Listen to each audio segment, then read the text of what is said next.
So it's time for me to show you how to make Rocky Road, or as my friends like to call it, crack. This is something that my mom has made my entire life. I think I have hooked many a person on the Rocky Road fudge. And I've taught a few people here and there how to make it. I have no problem with sharing the recipe. Hopefully my mom doesn't either.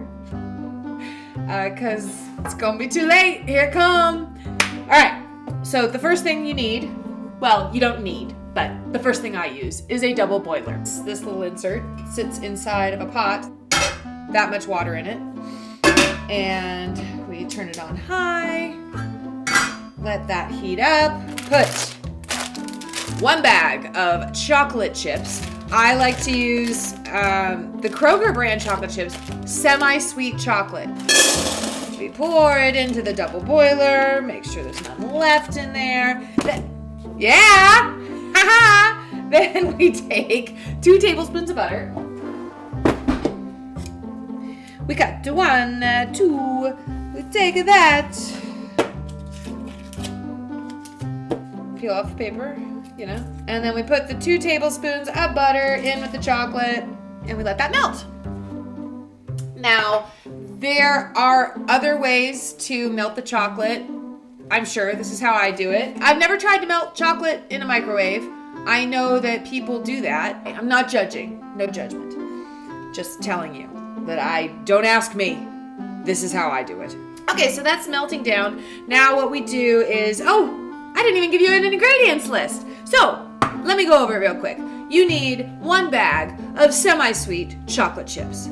You need 1 can of sweetened condensed milk. I've never done a taste test between the Eagle brand and the Kroger brand. The thing is nowadays, that Eagle brand is like $2 or $3 more a can. So it really makes it hard to buy the brand. So, right now I'm going with the Kroger. So I just kind of scrape off the excess and then I pour it. Oh, I still didn't give you all the ingredients. We're just going to do 1 at a time. Maybe I'll do like a count off, going on a picnic and I'm bringing an apple. Bringing an apple and a banana. I'm going on a picnic and I'm bringing an apple, a banana, and a cat. Man, this is crazy. Okay, so I got all of my sweetened condensed milk out and into my bowl. It's very hard not to lick this, but I'm gonna abstain. But trust me, usually I lick that spoon.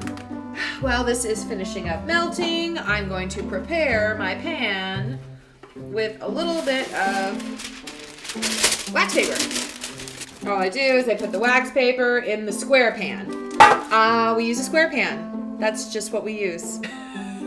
If we used a rectangular pan, it would be really, really, flat fudge. My mama taught me to use a square pan, so that's what I use. Let's be smart about this. I already burned myself once tonight. And my klutz powers are in full effect, so. This chocolate was made and it's sad and it never got to get into somebody's tummy. And again, I would lick this for sure. Maybe I should make all of my meals in front of an audience because then I wouldn't eat while I'm preparing food or, you keep me accountable. Okay, so now I'm going to mix my chocolate in with my sweetened condensed milk.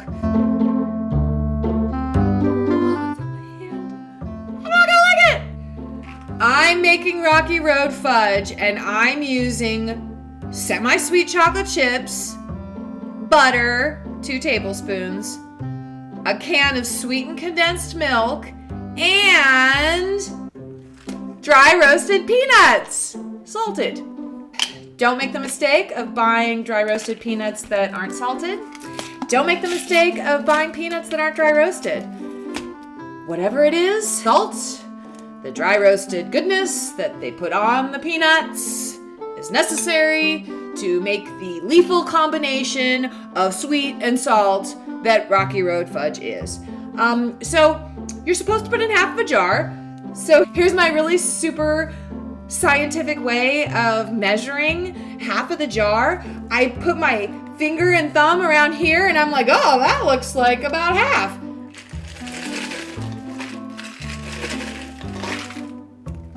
And then I stop pouring. And we use this for another batch, or we just eat it. I'm making Rocky Road fudge, and I'm bringing semi-sweet chocolate chips, 2 tablespoons of butter, 1 can of sweetened condensed milk, half a jar of dry roasted salted peanuts, and drum roll please, mini marshmallows. Another scientific way of measuring the marshmallows. I do that, I squeeze, I pour. Huh? My mom is probably going to watch this and be like, oh, Mandy, you're supposed to measure those things. No, my mom is not that. No, she's not. It's like, why would I want to use measuring cups for something that's super duper homemade? Especially when you're pouring this in there, you don't know how much peanuts you're going to get in a certain bite or how much of the marshmallows you're gonna get in a certain bite. So I just wing it, which I don't do very much in life. So I'm not really sure why I'm okay winging it, making the Rocky Road. Maybe I should approach more of my life as if I'm making Rocky Road. Oh my God, I hope I don't get this all over my nice cashmere sweater. Maybe this is a terrible idea to wear this. It definitely takes a little bit of elbow grease to get down in there and get that there marshmallow mixed around with peanuts. I'm back. I had a little slight problem with my power, but I got it plugged in, so we should be okay.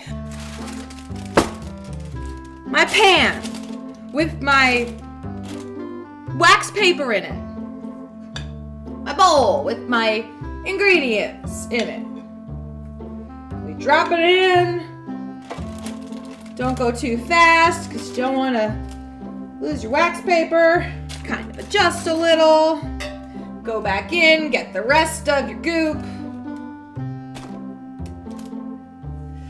Again, this is an awesome bowl to lick. But I'm not going to. I'm gonna put it in the water.